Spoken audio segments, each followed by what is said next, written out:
It's not going to contradict you.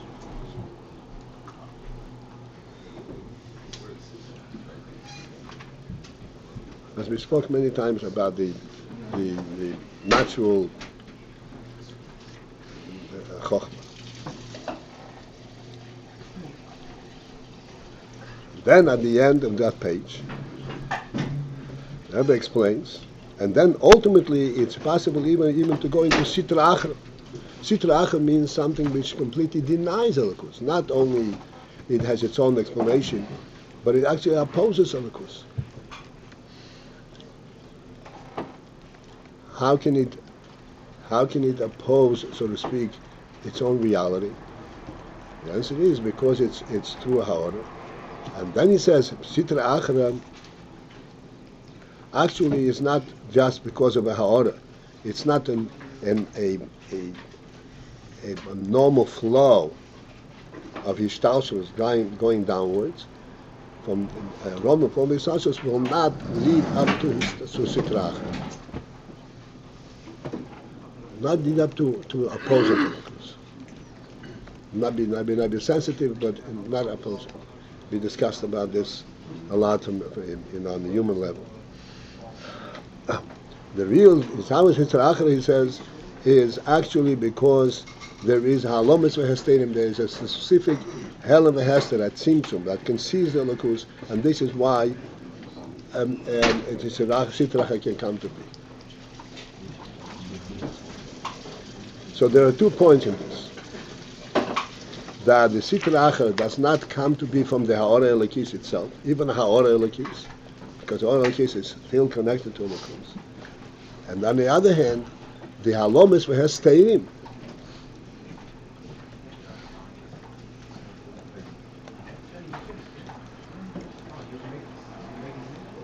All right.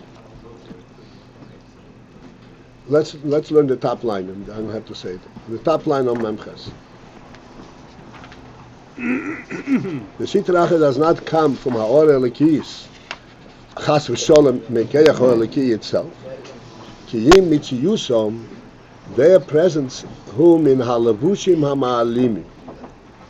It is from the garments that conceal.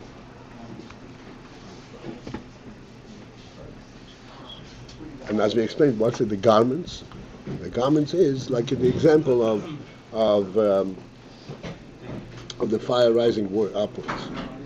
It gives you a completely different presentation, totally devoid of the godly principle.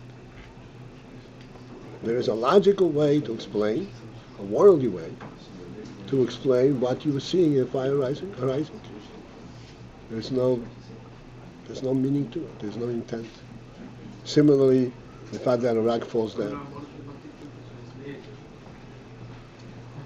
And we are living in a time where everything is being explained based on Levushim.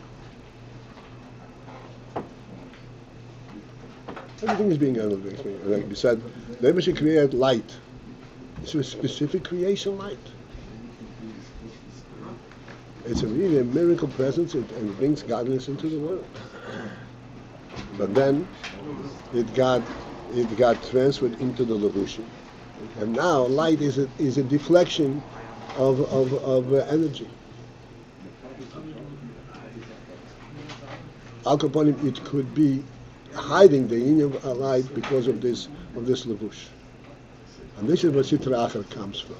Sitra Achra is from the Levushim. Not from the oil that the Levushim contain, but the Levush.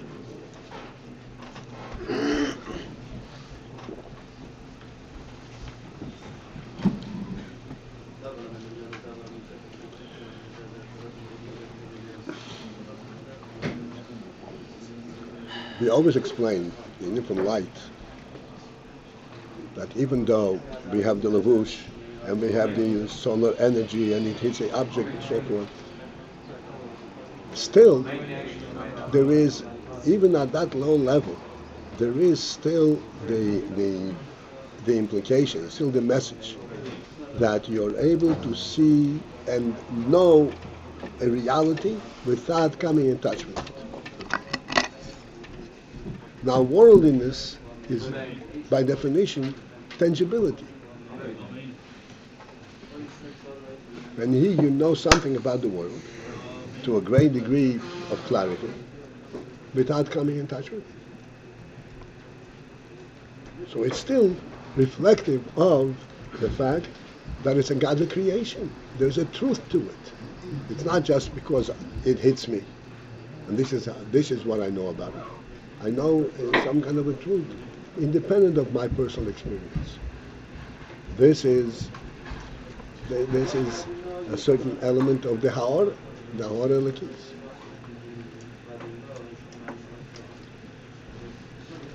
This is the Levushim. So the Levushim themselves are Levushim for the Ha'or. And still allows for one who is sensitive to see through the Levush. And see the Ha'or in the Levush. And this is where Sitra Achra deviates. Sitra Achra says, no, I'm not even interested in the oil that the Levush is coming to. So what did you say about Levushim? You said that you could. What was the point right before this? That the Levushim have a certain reflection of the Or in it? Levushim itself does not, but the Levush is garmenting. What's a garment? A garment has an oil inside. Mm-hmm. It's concealing an element that is beyond the Levush. And as we said, where is this element? A human being, he thinks, he sees, hey, this is a special phenomenon. How do I live in the world and go walk around in the world that I don't touch?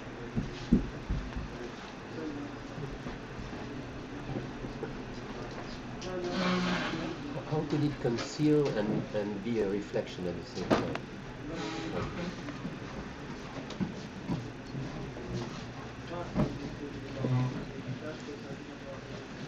That reflection that we spoke in the beginning of. The garment is not a reflection. I'm not fitting your question, but this will probably answer you. The garment is not a reflection. The garment contains in it a reflection.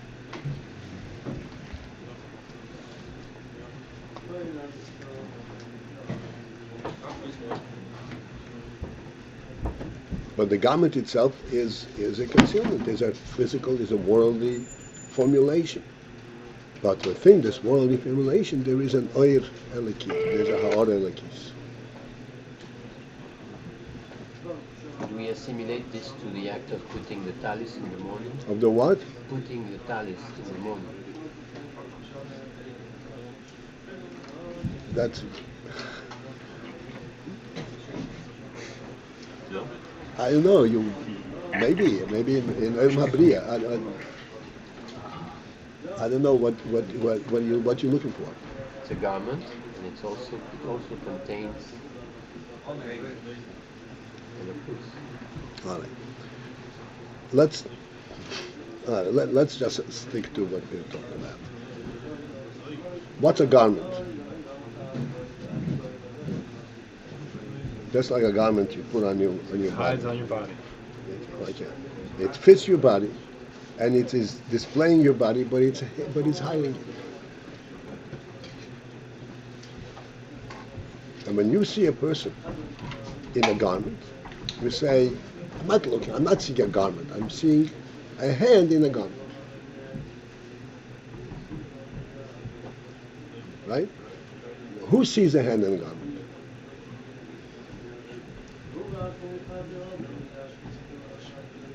A human being who's got some sense, some seichel.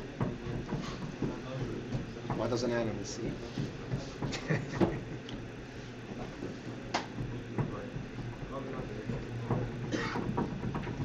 An animal doesn't see until the hand hits him in the head. Then he knows there is a hand in there.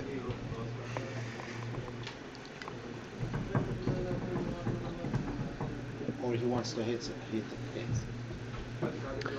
It depends. If he smells that there is a hand, if he smells, that there is a biteable element in there, right?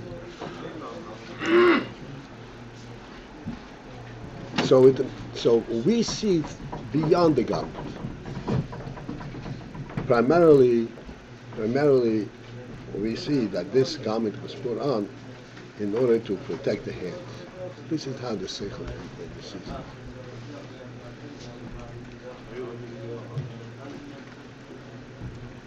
So, the garment, they say the garment for the ha'ora lekis. Levushim ha'malim. Levushim ha'malim means that on the one hand they're levushim, they're garments, which means that they represent the form, they represent the presence in a certain way that is similar to the oil.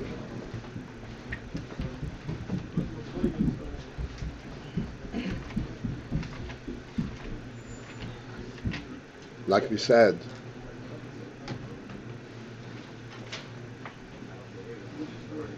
you could see this object at a distance, but you see it because there is an interaction between you and the object, and the interaction is the solar energy that goes back and forth. So this is like almost like a tangible thing. But this tangibility is a lavush that conceals the real essence of light. Because in actual fact, the human being, his experience is not that he is interacting with the object, but that he sees an object directly. How can you see the object directly? Because there is an oil key that presents this object. But from these levushim ha'ma'alimim can be drawn from sitra achra. And the sitra achra is where it denies completely that there is a ruch nisikyan element. Intently.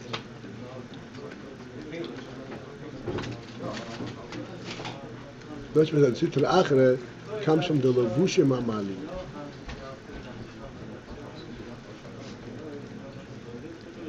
Sitra achra is based on the levush.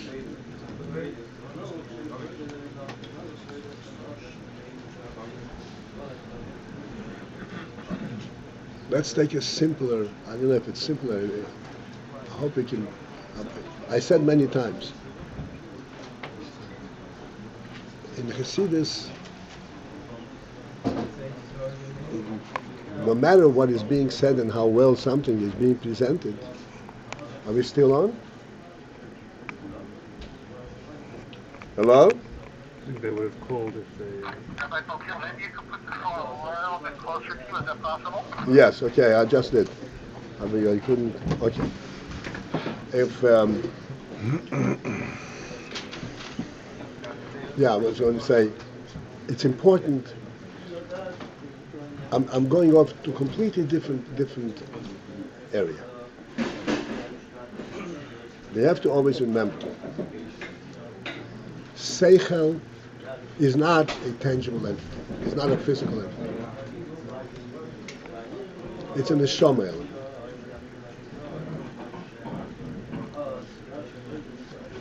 And it's not even thought. Thought is a garment to the seichel. Seichel is but express it, but to show that you get sense to the thought. And I'm going to give you the example. I want to get this clear, otherwise we're never going to communicate. The point which I'm going to say is that when anything is being explained, yes, you listen to the words, but not listen to the words. The words are the garment. What are the words representing? What is the oil behind it? What is the truth that they're presenting?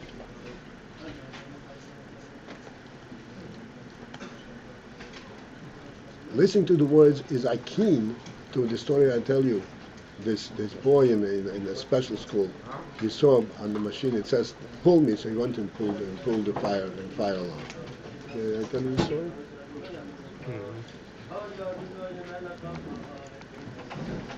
You're giving yourself away. This is I always mention I said that there was an occurrence in a home for special children. All of a sudden there was a fire alarm, and it creates panic. Fire alarm in home for special children is a cause for panic, because you can't call the children. Oh, all the children come here. It doesn't work. You have to round everybody up. So they started, the first thing is to look for the fire. They went through the entire building, there's no fire. Now you have to look what triggered the alarm. Which pulley was pulled. They found the pulley that was pulled. And the kids are around it. So he said nicely, children, who pulled this pulley? He says, I did. Why did you pull the pulley? Because it says pulley.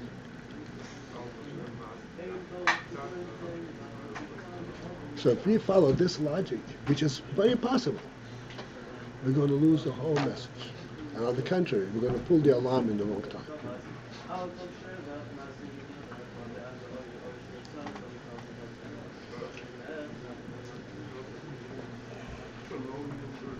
Having said that, what is it that makes us understand? It is because we have seichel. Seichel is a neshama koyach, not a guf koyach. Lately I've been mentioning the expression that is common today. It just occurred to me how demonstrative it is of the common thinking. The expression of wrap my brain around it. You know how stupid that statement is? It shows plainly that we're not thinking with our seichel, we're thinking with our brain. Brain is a physical part of the body.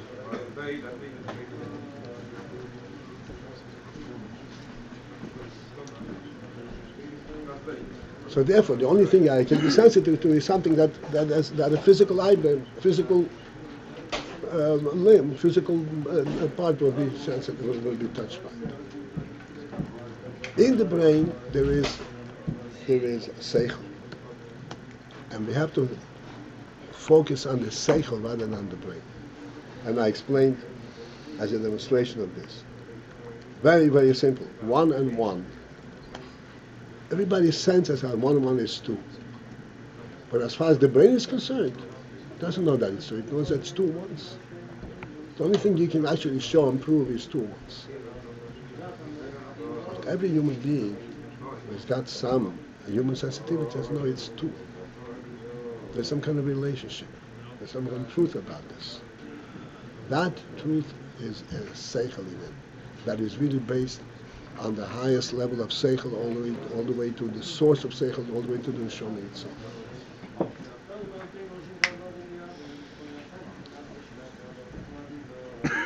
So therefore, whatever is being explained, yes, we take the words, but we're not taking the words verbatim. We have to try to understand what's behind it, what is being said, what is the message. Okay. So, coming back to Levushim Hamalim, the garments that conceal.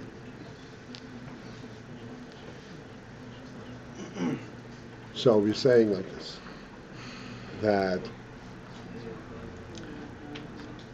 the oil, under normal circumstances, if it's not sitra achara, every human being, from a human perspective, when he sees the entire panorama, when he sees the whole world, he senses that the reason he can see, I always point out, how can you see 10 miles at a glance? Your eyes can observe 10 miles at a glance.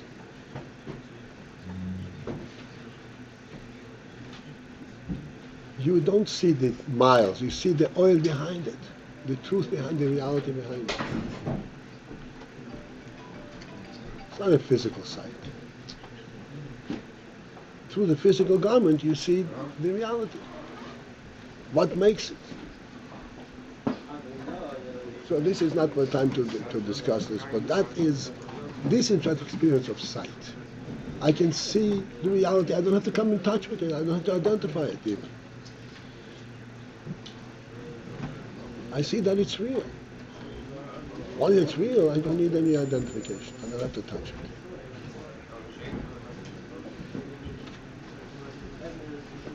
So what we see is the garment included, the reality included the garment. Right. So it depends. Seichel sees the reality, and Sitra Achra sees the garment. And it's the ha'ara for the reality. It's the ha'ara. It's all the house.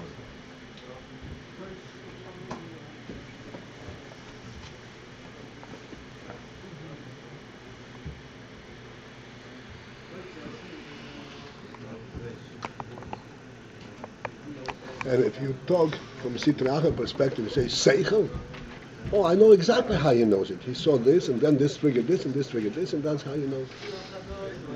There's not a koyach nefesh or anything like that. It's not a living. We spoke the other day. This is last week. We said, the whole human being has been identified from a garment perspective. And if he's got some kind of emotional problem, come, I'll fix it. I'll put a screw here, I'll put a screw here, I'll fix it up. All right, let's go back. One question. The Rav answered Yehuda that if you the seichel see the aura, I understood that if you have the seichel, then you can see that the aura is an aura of elokus. So the seichel is not saying you're seeing an aura. You're seeing that the aura is an aura of elokus. So that's what the seichel is seeing. No. The seichel is to see through the garment. See the aura, but the aura of elokus. No. Yeah, but that with the seichel, yeah. What is your point? I don't understand what the without seichel adds. you will not see ha'ora, you'll see a garment.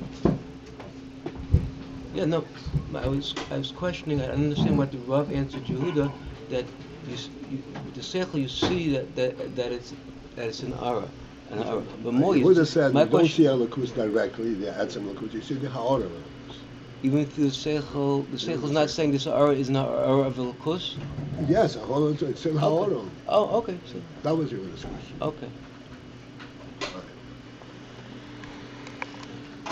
But the Sitra Achra Deya Mitzias is not from the Keich Eliki Chas v'Sholom, but from the Levushim HaMa'alim.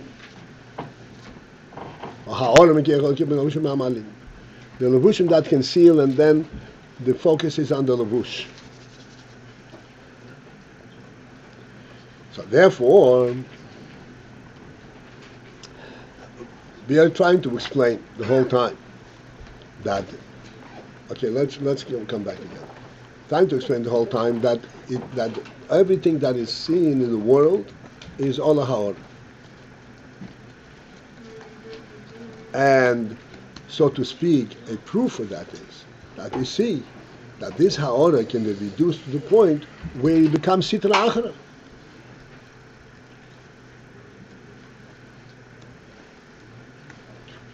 That can only be, clearly, it can only be ha'ora. But then he says, but then there's a further thing, that the Sitra Achra does not come from the Ha'ora Elikis itself, it comes from the Levushim HaMa'alim. So therefore, what is now the compelling point to say that the Levushim HaMa'alim, that the oil that's in the Levushim is only Ha'ora? Sitra Achra comes from the Levushim, not from the oil. So this is what Rabbi continues. Mekomokim, yet still, we have to understand. Harei hislapshus zois. This hislapshus, and I will come back to the word hislapshus. She yis'alein v'yistater ha'oir ha'leki kol kach. That the oir ha'leki should be concealed, v'yistater, and hide itself. Kol kach, to such an extent, ad she yizhavu me'al levushim. That so that from the levushim can come to be mitziz asitra achra and mitziz of sitra achra. and Metzius of an opposing reality. Harei ze shayach, that is possible only beha'oir ha'eleki. That is possible in the oir ha'eleki, only lefi shehu ha'or levad, only because it is only ha'or. This is why it is possible that that ultimately from the oir ha'eleki should come and become sitrach.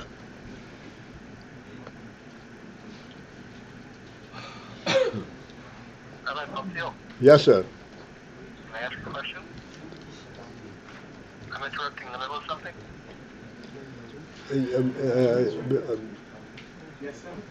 Yeah, just give me one more line. One more line. You're fine. Yeah. Because we said the word hislapshus, melvushim, and I'm going to go into this. Lefishi haora levad, because it is only haora.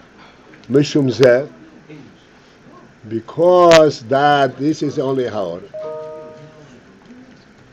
Okay, again, I'm calling it to your thinking process. Harei zeh bibchinas hislapshut utfiso behalavushim. This is why this ha'ora has this quality, that it truly is mislabesh and is nitwas in the ilbush. In the garment itself, it's mislabesh and it's nitwas. You just grasp by the levush. Ad, to the extent shemizhav and mizeh, that from this ultimately results bechinas teiv vora. This bechina of teiv vora.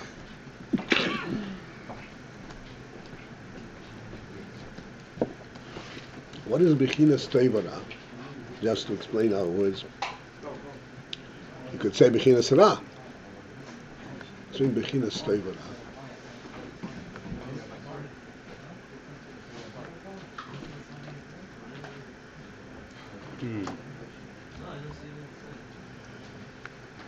Toiv exists only because there is Ra.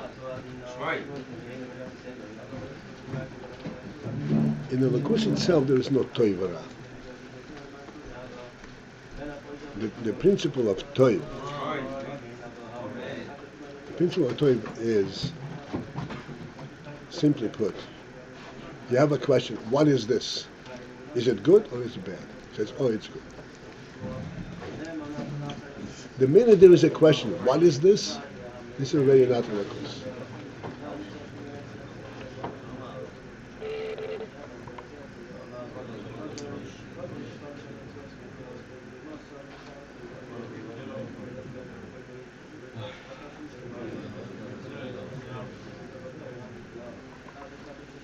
So when said there is bechinas toiv hora, that is already a mitzias. Bechinas toiv hora.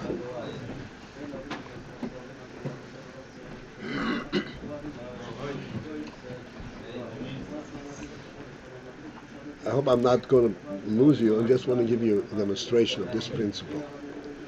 That in Lakus there is not such thing as it's toiv because it has certain qualities. We said many times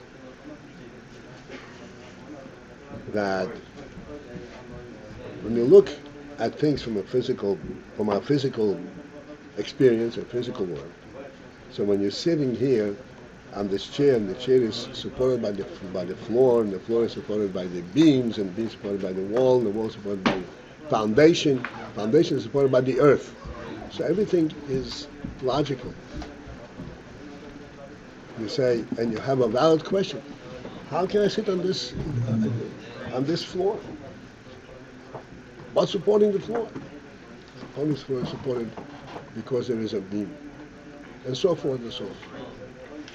This is how it is in the worldly arena.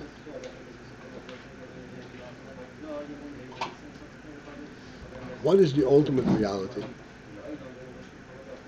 The ultimate reality is what is supporting the earth. Hashem wants it. Hashem wants it that way. It's a Torah Eretz Al Blima. The Oil is supported on blima, without a presence. There's not a physical presence that's supposed to be. This is the way the Rebbe should design the world. The earth is not being supported. The earth is where it should be.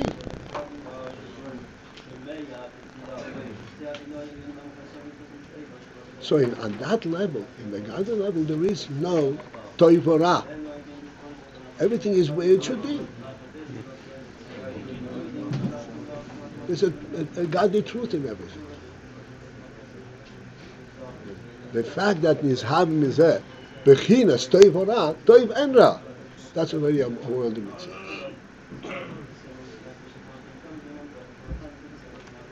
And the whole principle that this is toiv means that it's an answer to a question. If there's a question, it's already not on a case. It's already a world. It has already. It's in a garment because it conceals the real truth of it. It's already in a garment. A garment does not stand on itself. You can have the best suit. If you don't have a hand in it, it's going to fall. It's not going to look like a suit. A shmata. Therefore, it has to be supported. Okay, enough. So,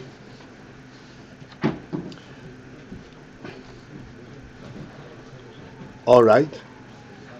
What can be mislabish in a garment to the point that is having mizat toivara, like in the case that we said, it's mislabish in a garment to the extent that we lose sense that what's the reality of the world?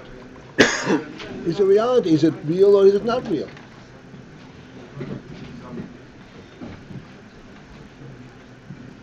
Like initially we said, no, we're standing because the floor is supporting us. That whole experience, that whole sense that the floor is supporting us is a loss of true oireliki perspective. It is looking at things within the worldly context exclusively. There is not a truth about it. How does it work in the worldly context? Now what the Rebbe is saying is this. What can possibly be mislabish, become contained completely in the worldly context without showing its connection, so to speak, to its original truth of the godly truth? Only a ha'ora. The ha'ora can be, what's a ha'ora? Like in our example of this, the ha'ora means the functionality of its standing, not the reality of its standing. Not why is it stand. Where does it come from, this whole phenomenon of standing? It's standing. That can be mislabish, that can be mislabish in a worldly context and completely lose the godly perspective. This is the Bukchat in these words. I'm looking at the end of the third line from the top.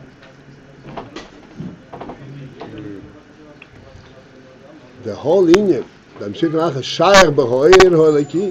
it is possible in the Oyer Holiki only lefi shehu ha'ora levad, only because it's only ha'ora.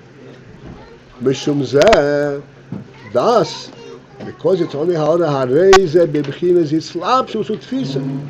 So then, when you present a garment to it, it becomes united with that garment.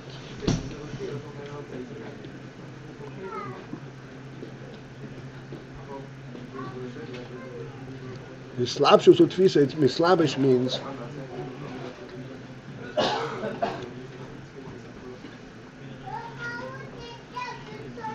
that it becomes totally contained within it. It does not remain independent and a separate entity. Tvisu is grasp. Huh? Tvisu is grasp. Grasp.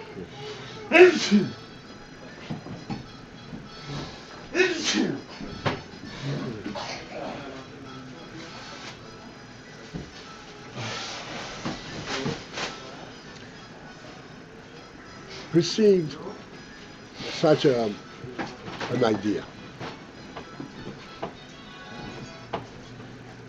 Okay, a human being is dressed in a suit, and his everything about him is concealed in the suit. And then the suit is walking.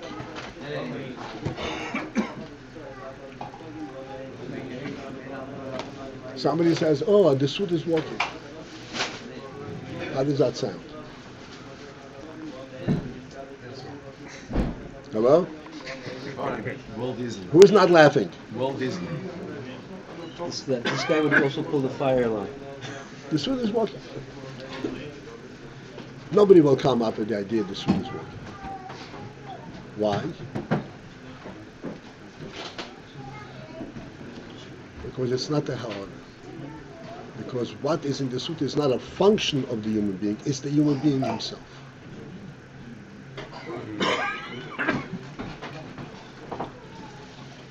Did you ever watch a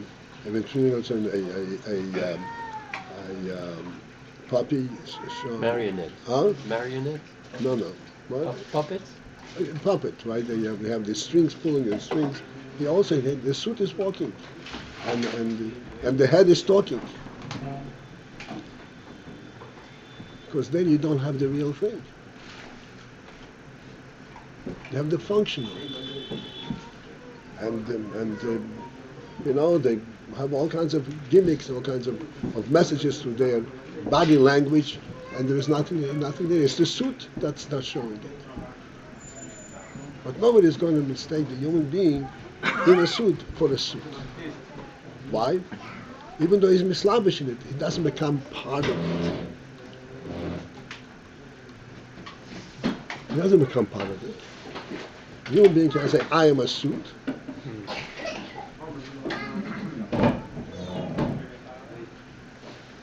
The neshama has a ha'ara of the neshama is established in the guf, and the guf functions. We say, "Oh, this body is able to walk," because the neshama actually gives chayus to the guf. But that's a ha'ara of the nefesh. It's established in the guf, and it becomes part of the guf. As a matter of fact, the neshama itself is not very established in the guf. But this ha'ara becomes part and parcel of the guf, to the extent that the guf becomes sensitive, and the guf we can even say, I'm wrapping my brain around it, as if the brain is the one that understands. You're explaining why you could not get, why the etzem cannot be mislavish in levushim as compared to levushim, compared to the ha'ara. Yeah. But why? The Rebbe seems to be saying that dafka, because it's a ha'ara, that's why it's mislavish in the levushim. Like, what's the positive element in it? Why is it specifically mislavish in levushim? No, it's mislavish in levushim because of the seder hishtalshalos. It's mitzumim. And ultimately, it's mislavish in the levushim. So we're just explaining why it's possible that the ha'ara can be mislavish in levushim. Why it's possible that you should lose sight of the ha'ara and only see the And see the levushim. levushim. And this is because it's a functional. It's only a ha'ara. Ha'ara can become part of the mislavish and the levushim. If it were a real presence, it would not be mislavish and levushim. It would be presented to the levushim. Not mislavish and the levushim. Remember the story I told you with the Tsar Nikolai? With the soldier. It's a very, very meaningful story. Right? Because, yes, he was in his mundir, it's called in Russian, the mundir, in his uniform and all that, and the uniform is on the ground. And the king comes and says, "What's happened to the soldier over here?" He says, "I'm here. It's not my mundir, my uniform is out of service." Even when I'm in a uniform, it's me who is serving him, not the uniform.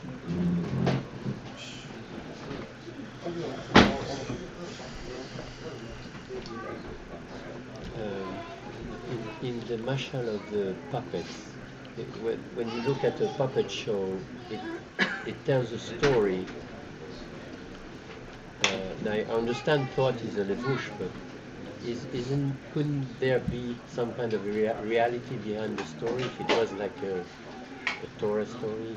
Like when, for example, that the puppet should begin to act on its own after you train it. No, it does act on its own, but it tells a story.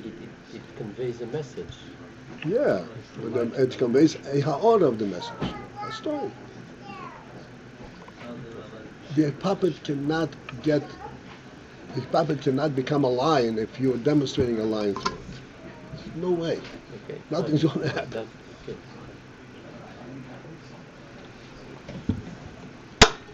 So this is what the Rebbe is saying. The fact that it can be mislabish and levushim to the point where the levush takes over, that becomes the whole reality, is only possible because only a ha'or is mislabish.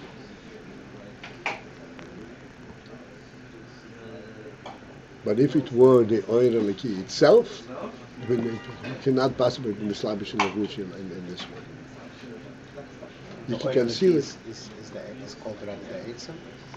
The etzem oir eliki, not the etzem. Yeah, of course.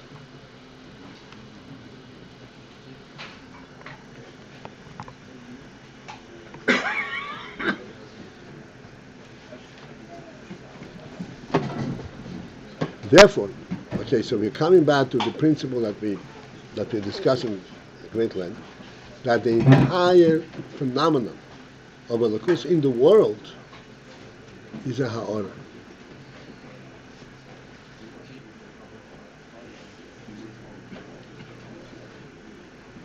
And even though it becomes sitra achara, becomes a metzius for itself, that possibility becoming similar to itself is only due to the fact that it's only how.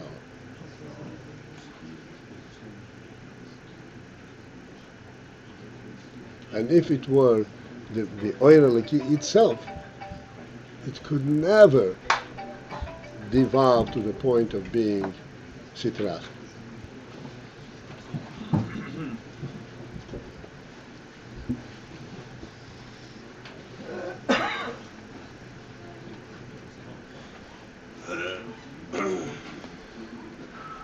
So this is our final statement to all the wise guys over there, all the idiots.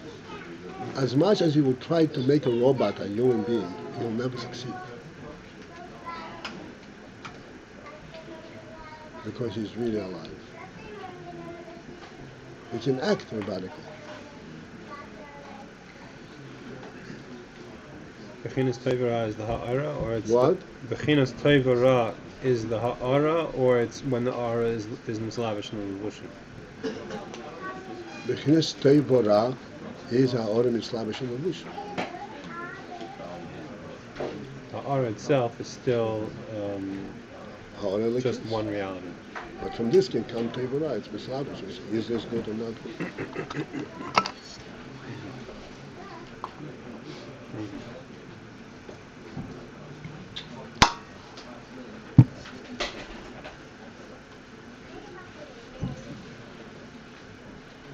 All right.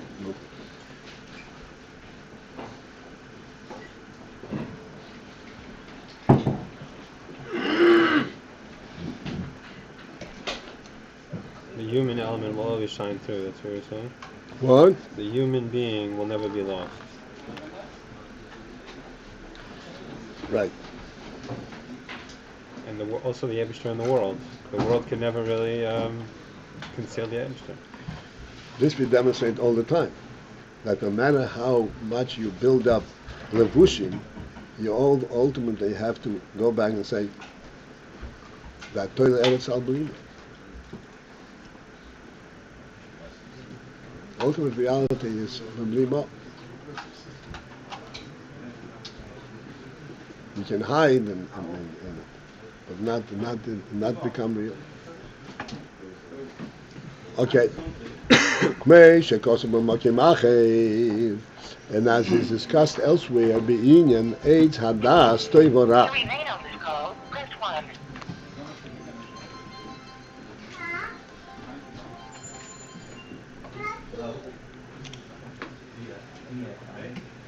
Um,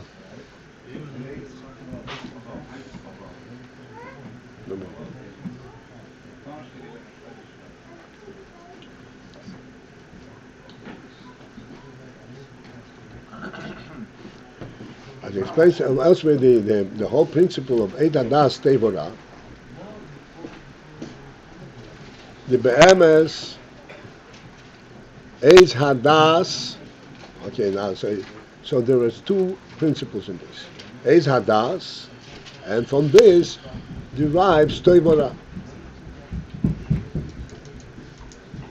Does that mean that Das and Tevora are synonyms? It's not true. The Be'emes are in truth Eitz Hadas, the principle of knowledge. Eitz Hadas u'madreg is the Kedusha, Shehu Toiv. Is a madreg of Kedusha, which is uniformly Toiv.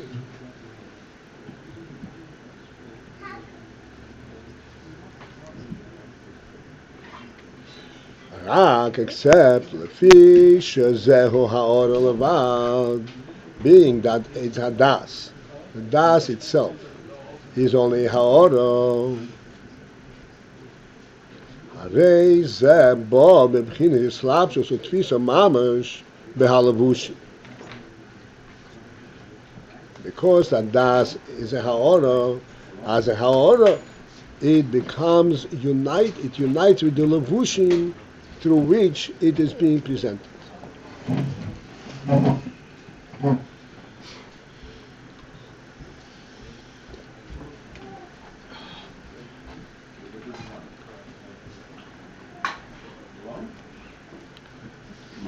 This is one of the difficulties that we all find when we try to explain something ruchnis in das, and they give mashalim.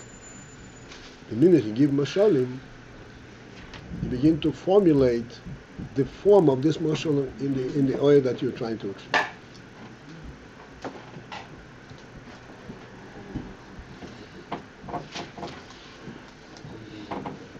Because das is a ha'or, and therefore he becomes mislabish in this mashal, and then that becomes your form,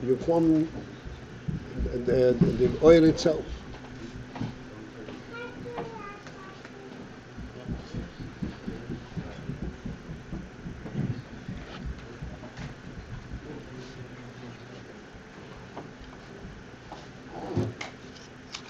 And this is, so to speak, the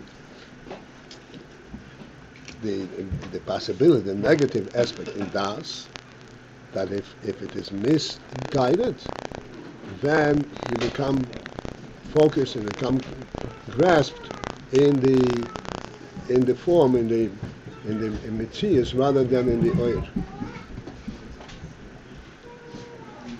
Because it's a ha'or,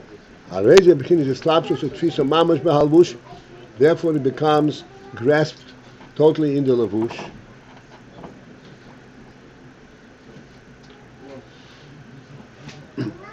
עד שמשתלשל מבחינת חסד וגבורה שבין בחינת תבונה. To the point where, from the chesed and gvura element that is contained in this oir, in this das, results b'chinas tevora, and then from tevora.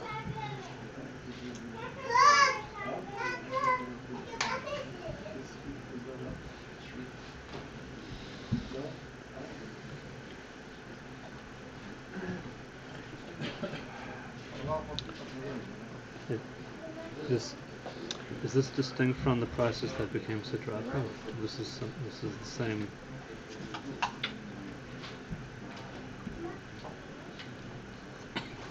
This at the lower level becomes sidrata.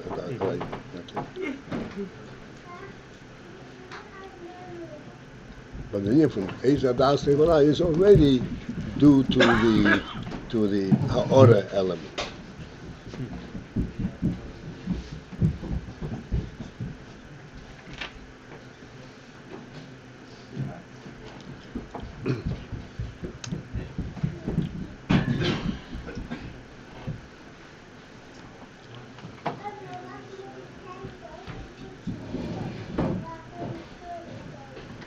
I don't know if we have to go into this further. We already discussed the whole union, like the Moshe from Geneva or the Shignov and so forth. So you have two elements, but it becomes Tevorah when they are mislavish in the Rushim and garments. Otherwise there is a unity, a principal unity, where there is no Tevorah.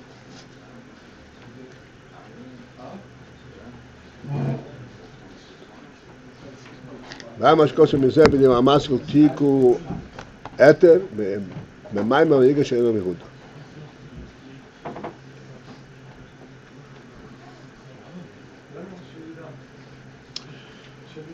Okay, so this is a valiant effort on the Rebbe's part to explain to us what's Mita Ha'ora and what can happen to Ha'ora and why Ha'ora is mislavish and levushim to the point where it's nitus. The whole zeh, but all of this, it is not applicable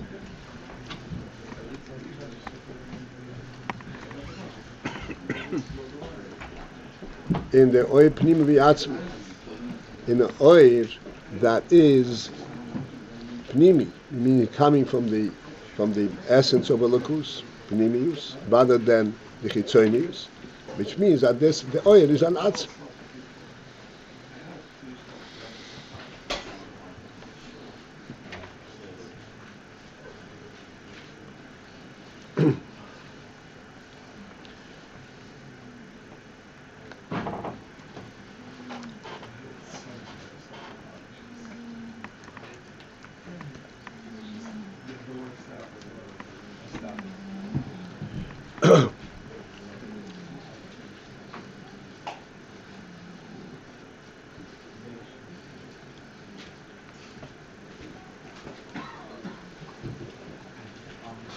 Pnim v'yatzmi cannot become Islamish in the garments.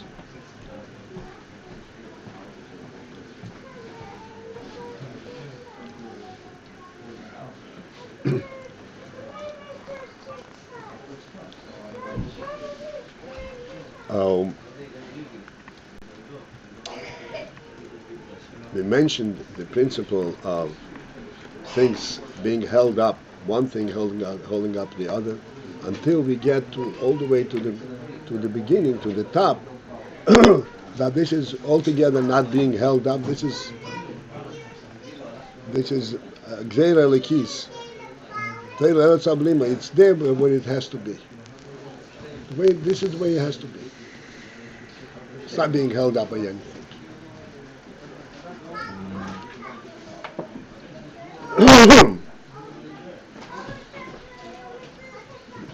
This principle, that it is where it has to be,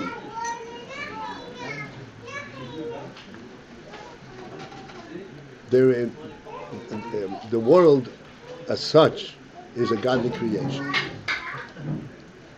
And therefore, the principle that the world is how it has to be, even though it can evolve in all kinds of different ways, but the principle that there is an element, this is the way it has to be, remains in the world because it's a godly creation. So that this principle, that that things are standing because that's the way they have to be. Not because they're being held up by any kind of peripheral means. Is reflected in the human being. The human being, he reflects the truth of the world. As I mentioned many times, the world is for the sake of the human being. And the human being is the one who reveals in the world what its reality is.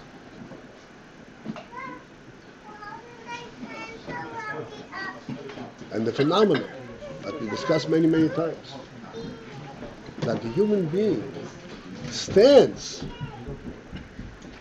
there is no logical and natural way to explain how he stands. He stands because he has to stand.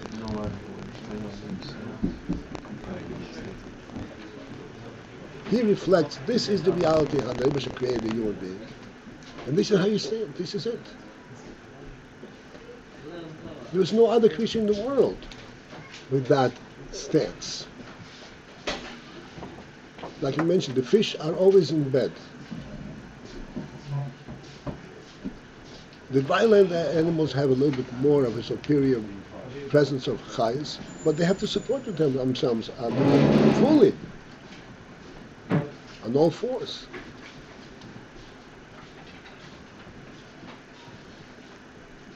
The lowest among them is the serpent, as we know.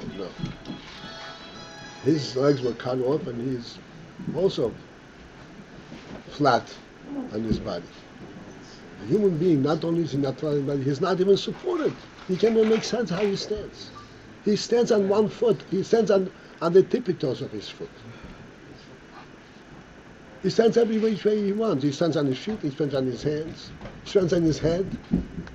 Any which way he wants to stand, he stands. It's a phenomenal thing.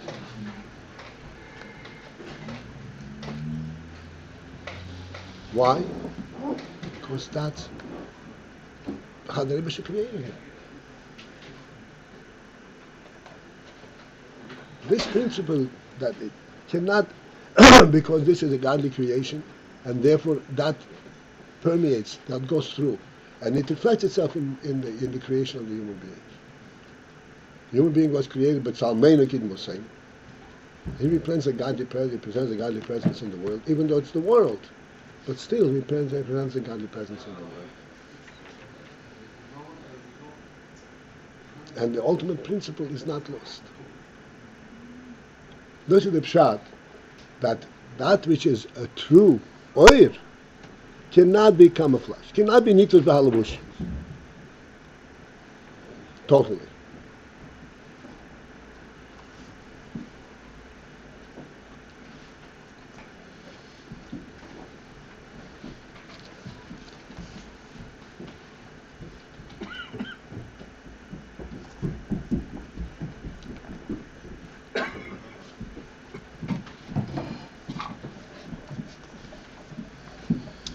Okay. All right, actually, there's a Levaya this morning, right? 11:15. All right, this is it for this morning.